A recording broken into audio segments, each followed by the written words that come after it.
Sure Muddessir tercümesi birinci ayeti başlap okuyayımız inşallah. Euzubillahimineşşeytanirracim. Nihayeti şefkatlik ve mehriban Allah'ın ismi bilen başlayman. Ey vahiy nazil bo'lgan chaqda kiyimiga cho'mkilib olg'uchi payg'ambar. Tur, insonlarni Allohning azobidan ogohlantir.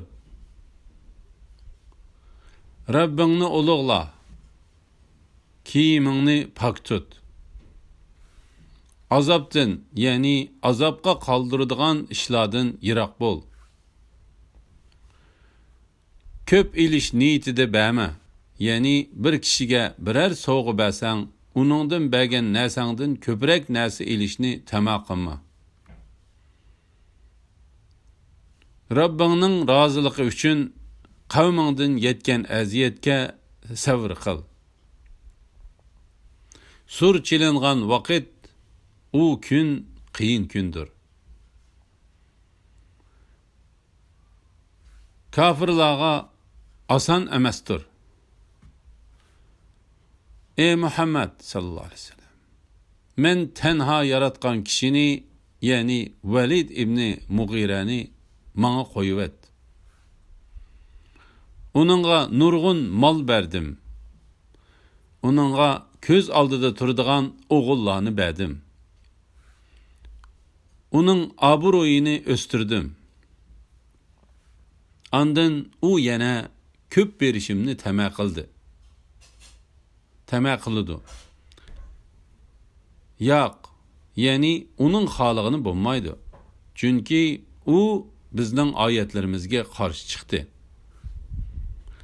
Uningga qattiq azobimni tetitiman. U payg'ambar va Qur'on haqida o'ylandi. Qur'on to'g'riliq nima deyishni va qandoq bo'hton qilishni planladi. La'nat bo'lsinki, u qandoq planladi? Yana la'nat bo'lsinki, u qandoq planladi? Ondan u qaridi. Ondan qo'shumisini turdi va chiroyini purishtirdi. Ondan iymondan yuz o'rdi. Payg'ambarga agishishdan takabburlik bilan bosh tortdi. Bu kalomulloh emas, faqat o'ginilgan sehridir. Bu faqat inson so'zidir, dedi.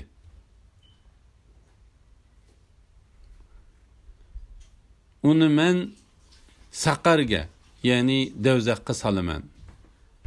Saqarning nimaligini qandoq bilalaysan? U hech narsani qoldirmaydi, qo'ymaydi, balki ko'ydirib tashlaydi. U cho'ngliqidan insonlarning ko'zlariga yiroq musofalardan ko'rinib turdi. Uningga 19 farishta muakkaldir. Biz davzaq muakkallarini faqat farishtalardan qildik. Biz ularning soni bilan faqat kofirlarni sinadik.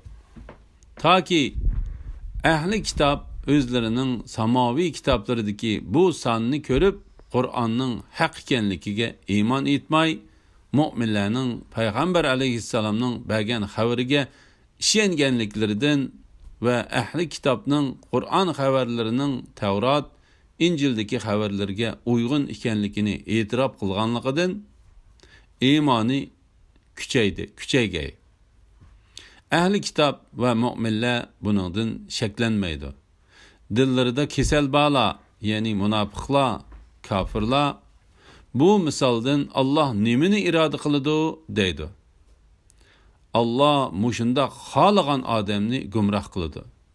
Xohlagan odamni hidoyat qiladi.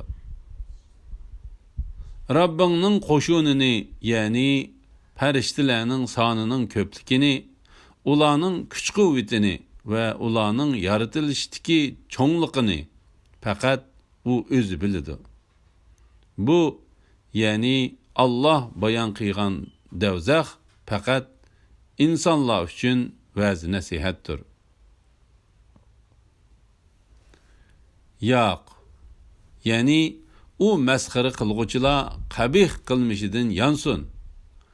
Oy bilan qasamki, o'tib ketgan kecha bilan qasamki, yo'rg'an subhi bilan qasamki, shubhisizki devzaq balolardan beridir. Uni qandaqmi masxara qilsizlar va uningga chin tutmaysizlar, u insonlarni ogohlantirguchidir. Sizlardan jannatga ilgirlashni xohlagan yoki devzaqdan chekinishni xohlagan odamni ogohlantirguchidir.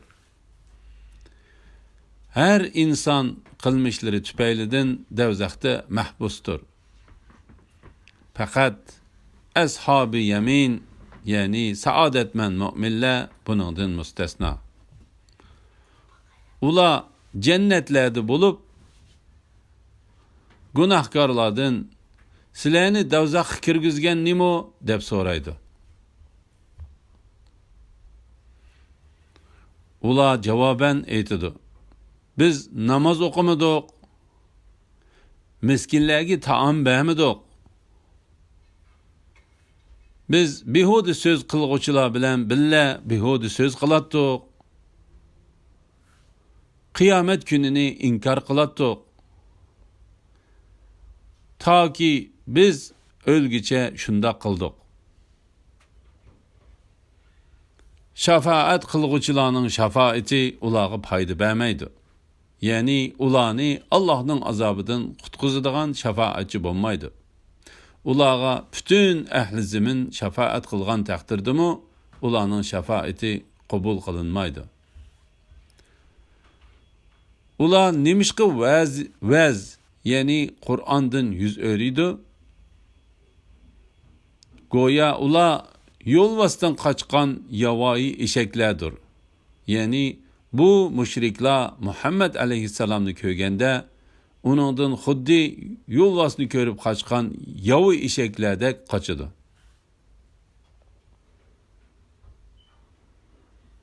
Balki ulardan har kishi o'ziga ochiq sahifalar berilishni xohlaydi. Ya'ni ular Allohning Muhammad alayhissalomga nozil qilingan kitobidek kitob nozil qilinishni tama qiladi. Yo'q. Ya'ni ular mundaq tamadin yansun.